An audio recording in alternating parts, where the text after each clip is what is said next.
السلام عليكم. يلا بينا نشوي السمك. هنشوي السمك في البيت بكل سهولة. كمان هنعمل مية السمك، ما هو الشيء لزوم الشيء.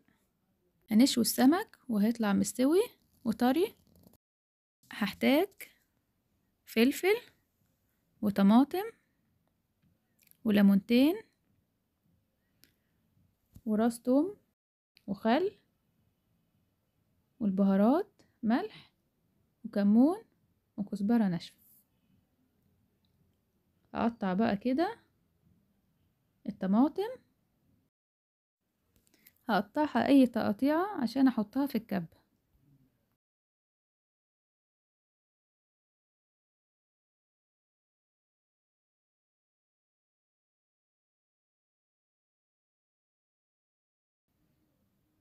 قطعت كده 5 طماطمات متوسطين و3 قرون فلفل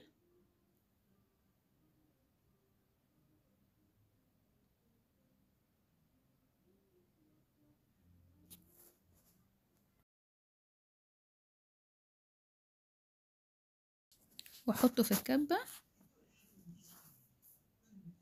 والثوم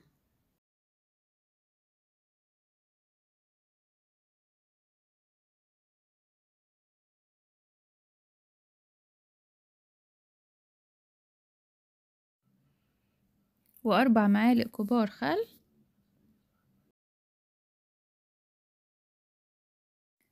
واعصر الليمونة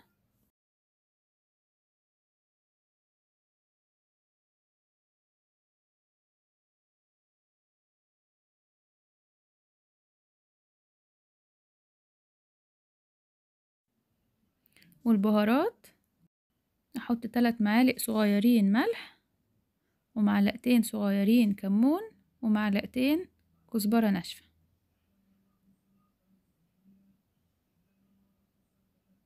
اضرب بقى الحاجات دي كلها.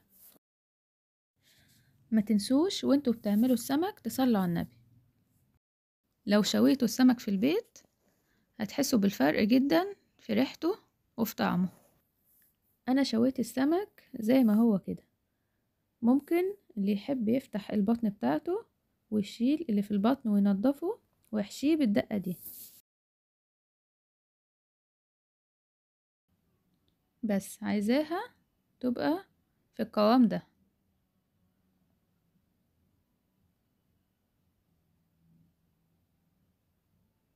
مش عايزاها تبقى ناعمة قوي. اجي بقى للسمك. معايا كيلو سمك بلطي غسلاه كويس جدا ونقعاه في المية، وده بيفرق جدا في طعمه وفي ريحته. معايا كمان ردة. الردة تكون ردة ناعمة او ردة خشنة. احط السمك كده بقى في الردة. انا كارلا ودي قناتي كارلا في المطبخ. لو عجبتكم القناة دوسوا اشتراك ولايك. السمك اللي بيشوه في البيت بيبقى ريحته وطعمه احلى بكتير. اغطي السمك كده بالردة ونفض السمكة عشان تنزل الردة الزيادة. اجي بقى كده في جريلا على البوتاجاز، اسخنها كويس جدا وبعد كده احط عليها السمك من غير زيت ومن غير اي حاجة، واسيبها على نار متوسطة. لما السمك يبقى باللون ده اقلبه على الوش التاني.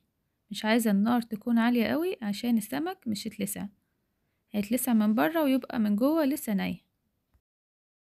كده الوش التاني استوى. ارفع بقى السمك من على النار واحط بقى الباقي. اقدر اشوي اي نوع سمك تاني بنفس الطريقة. اطلع السمك من الجريلا وانزل عليه على طول بالخلطة اللي احنا عملناها واغطيه. التغطية دي بتخلي السمك يبقى طري ويشرب الدقة.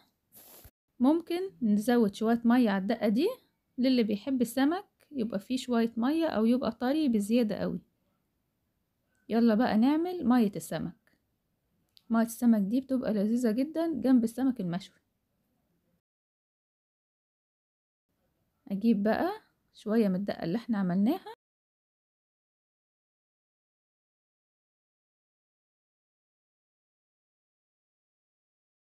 احط عليها بقى معلقتين خل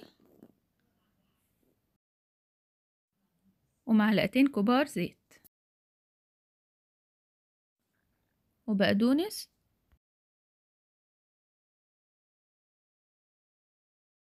وكوبايتين مية فترة، وقلب بقى كل الحاجات دي مع بعضها. بس كده مية السمك تبقى جاهزة. الدقة عايزاها تبقى حادقة عشان لما احطها على السمك تتبل السمك وتملحه.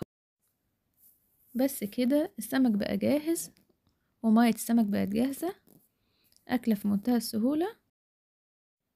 عملت معاهم رز أبيض بألف هنا.